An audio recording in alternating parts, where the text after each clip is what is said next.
I think in our classes, often the first question that we address with this Mishnah, or when you read this Mishnah, the first question that you think of, it might be, it seems sort of philosophically difficult to say, when something bad happens to you, the first thing to do will be to make a blessing.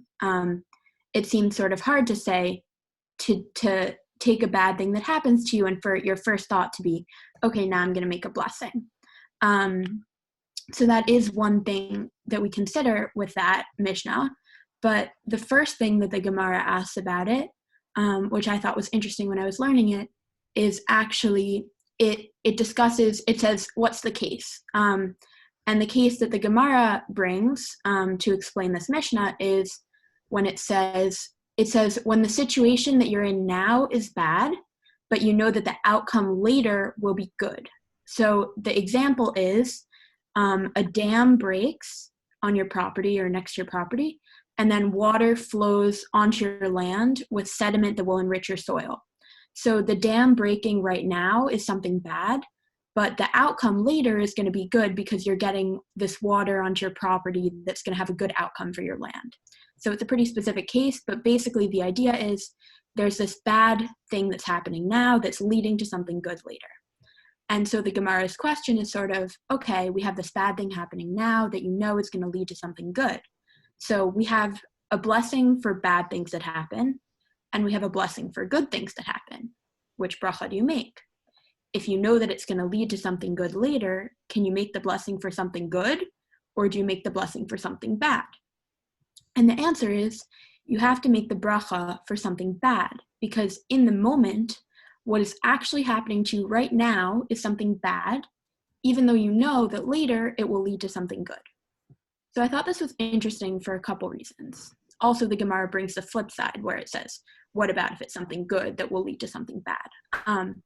But I thought this was interesting for a couple reasons. I think it sort of has a message of, one, living sort of in the moment, where we have to experience things as they happen to us and not try to foresee a million steps ahead and say, well, maybe this will have this outcome, because really we never know, and we can't control that many steps into the future. We can only control the way we react to something when it actually happens.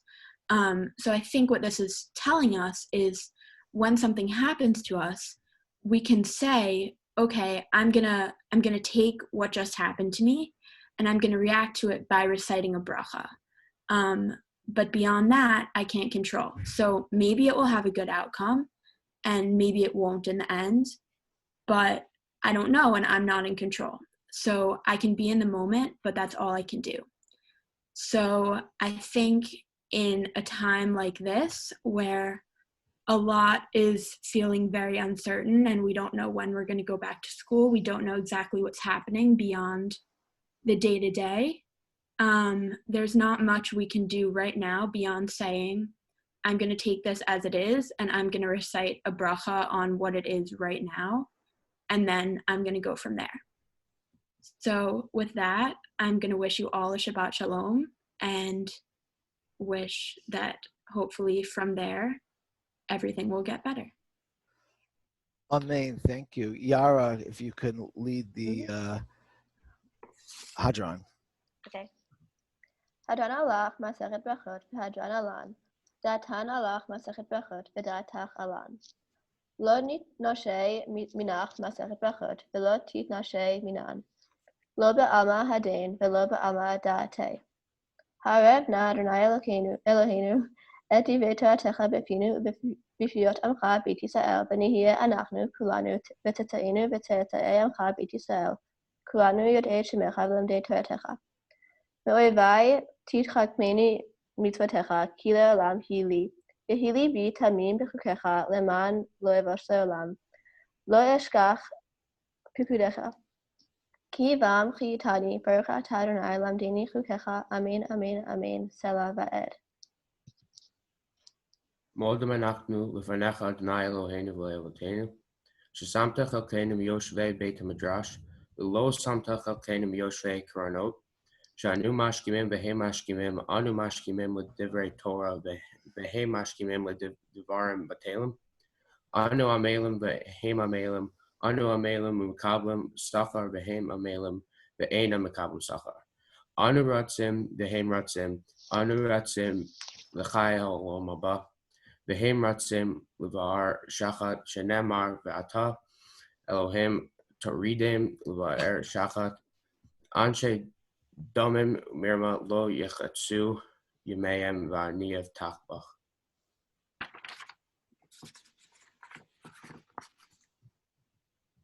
יהי רצון מלפניך אדוני אלוהי, כשם שעזרתנו לסיים 6 סדרי משנה מסכת ברכות. מסכת ברכות, כן תעזרנו להתחיל סדרים וספרים אחרים ולסיימם, ללמוד וללמד, לשמור ולעשות ולקיים את כל דברי תלמוד תורתך באהבה ולזכות כל התנאים ותלמידי חכמים יעמוד לי ולזרעי, שלא תמוש התורה מפי ומפי זרעי עד עולם.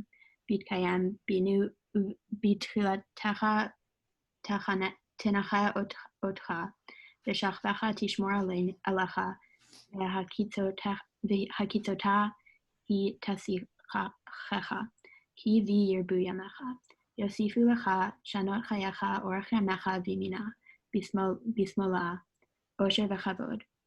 Adonai Oz Lamo Yitan, Adonai Yvarach et Amo B'Shalom. Mazal Tov. Let's hear a Mazal Tov from everyone. Mazal Tov! Mazal Tov! Being Oh, like, God. it was just too funny. Just sitting there, like, does not move. Okay, Mazal Tov. Thank you so much. Mazal Tov. We are all, you all three are invited to come back to Ramaz in 6 years when you make your Siyum Hashas, and we'll introduce you to the new students. And all those who are, a lot of students also started but didn't yet complete, but you still have a chance to catch up. And, you know, you have 6 years. I would like to share a thought about where we are today in general. You know, this new word that we all learned, social distancing, is very, very challenging for us. It's challenging socially, obviously. It's challenging halachically because so many of our Jewish laws are based on being together. Davening is just the beginning, but it's really more than just some technical problems in my mind. It's Jewish life as we know it, religious life, is all based on social closeness. Our whole way of relating to religion and to Torah is really in the context of a community, and it's really hard to just say, oh, now we just do the opposite. And you know, I thought a lot about this, and I want to share with you something that I found inspiring that I heard from a talk last week from Natan Sharansky, who spoke about isolation. And you know, I'm sure you've all heard of him. He's had he was the sort of the most famous Jewish refusenik who tried to fight against communism before it fell in Russia and the Soviet Union. And he described how he started off as an activist. He tried to make change, social change in the world, in his country. And he would try to organize rallies in Moscow against the communist regime. And the rallies would have, if it was successful, it would have maybe 6 or 7 people, because it was just impossible to have more. And he knew that the result of the rally is that he'd go to jail and be by himself in a prison cell. And he explained that even though it was so small and lonely, obviously, in prison or in this very, very, very small rally in Washington, in Moscow, he felt connected because he knew that people would hear about what he was doing across the world, and that would trigger a rally in New York City with 10,000 people. And it would lead to a rally in Washington with 100,000 people. And it did. And the point is that he felt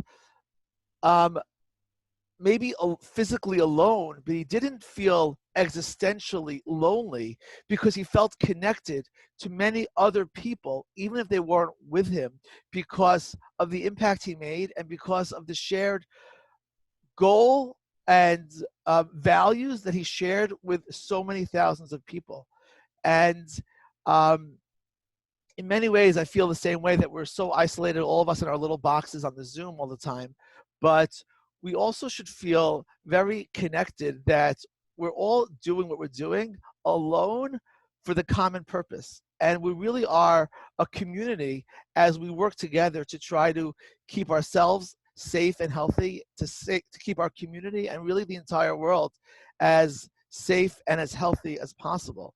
And Natan Sharansky also said that he would, when he was in prison, he would always tell jokes to the guards and start cracking up, because and they didn't know what he was doing. And what he was trying to do is to say that my freedom and my sense of aloneness can't be imposed by somebody else. It's in my own mind to feel freedom and to feel connectivity.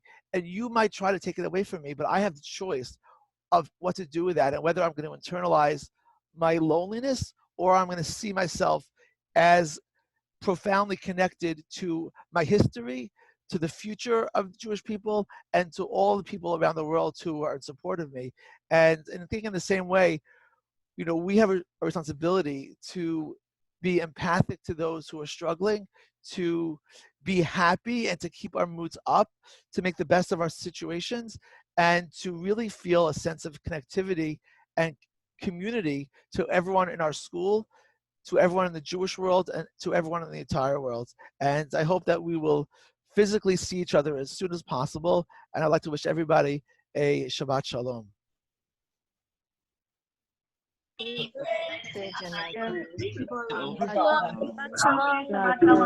Shabbat Shalom. Shalom.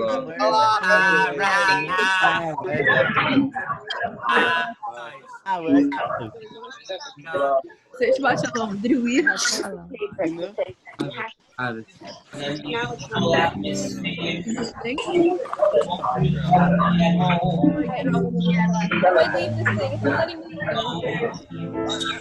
have 5 minutes to get upstairs to your classrooms.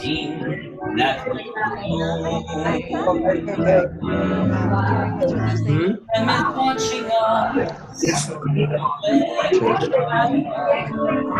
taking immortality with pure love, always by our side. Joy 10 o'clock or 10:15. Lives this Friday. Let's together all strive to light Shabbos candles every family. Flame shine bright for every year to see that Hashem has a plan for children, women, and men, and for all eternity.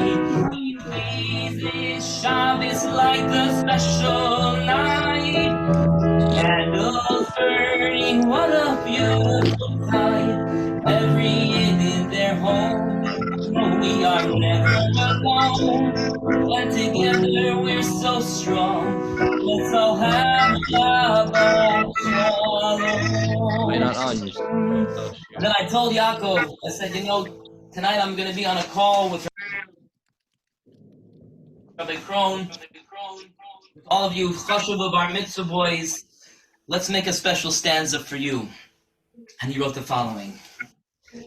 Each Bar Mitzvah boy so precious and sweet. Mazel tov to you and your family. But now your simcha is ours. While your struggles with you. So sing and dance to the sky. To HaKadosh Baruch Hu, each Bar Mitzvah so precious and sweet. Mazel tov to you and your family. But now your simcha is out. While you struggles with you, so sing and dance to the sky, to HaKadosh Baruch Hu. Shabbat Shalom to everybody. Don't forget that there's Kabbalat Shabbat this afternoon back on the Zoom. All right. Thank you. Right. Thank you. That's it? Thank you. Thank you, Rabbi. Thank you. That's Great it. day. That's the Shabbat class. You shalom. too. Thank you. It was very nice. Shabbat shalom. Aw. Shabbat shalom.